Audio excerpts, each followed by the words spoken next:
احرام کا غسل. حضرت زید بن ثابت سے روایت ہے کہ حج کا احرام باندھتے وقت رسول اللہ صلی اللہ علیہ وسلم نے غسل فرمایا. مکہ میں داخل ہونے کا غسل. اب یہ غسل دو الگ الگ ہیں. ایک تو یہ ہے کہ آپ گھر سے نکل رہے ہیں یا آپ جہاں سے احرام باندھ رہے ہیں، جیسے مدینہ سے مکہ جاتے ہوئے، مدینہ سے مکہ جاتے وقت راستے میں میقات آتی ہے ابیار علی کے مقام پر، وہاں باقاعدہ غسل خانے بنے ہوئے ہیں اور لوگ وہاں غسل کر لیتے ہیں.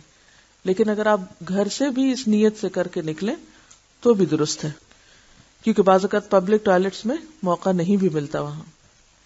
یا یہاں سے جب ہم جاتے ہیں پاکستان سے تو احرام کہاں باندھتے ہیں؟ جہاز میں.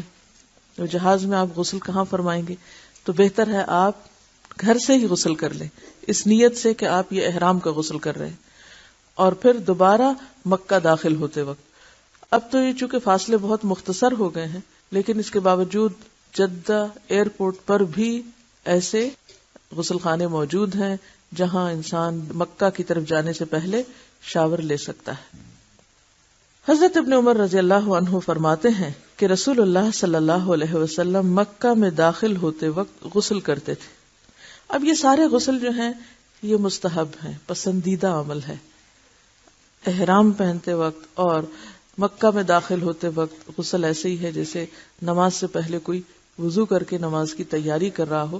وضو تو خیر فرائض میں سے ہے، لیکن یہ بھی چونکہ اللہ کے گھر جا رہا ہوتا ہے انسان، تو صاف ستھرا ہو کے جائے، تیار ہو کر جائے، باقاعدہ اس کے اندر ایک فیلنگ ہو کہ وہ اللہ کے گھر داخل ہو رہا ہے، ایک اللہ سے ملاقات کا ذریعہ ہے.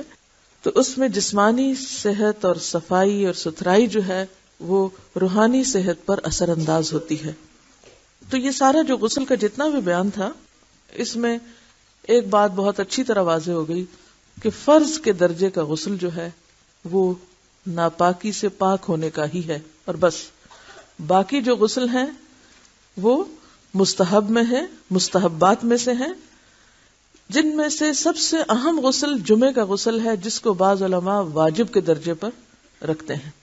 باقی تمام کی تمام کیا ہیں کہ ایسا کرنا افضل ہے، پسندیدہ ہے، بہترین ہے، اور اگر کوئی نہ کسی وجہ سے کر سکے تو اس کے اوپر کوئی ملامت نہیں، اس کی عبادت میں خلل نہیں آئے گا اس وجہ سے. جیسے وضو کے بغیر نماز میں خلل آتا ہے، اس طرح غسل کے بغیر ان عبادتوں میں خلل نہیں ہوگا.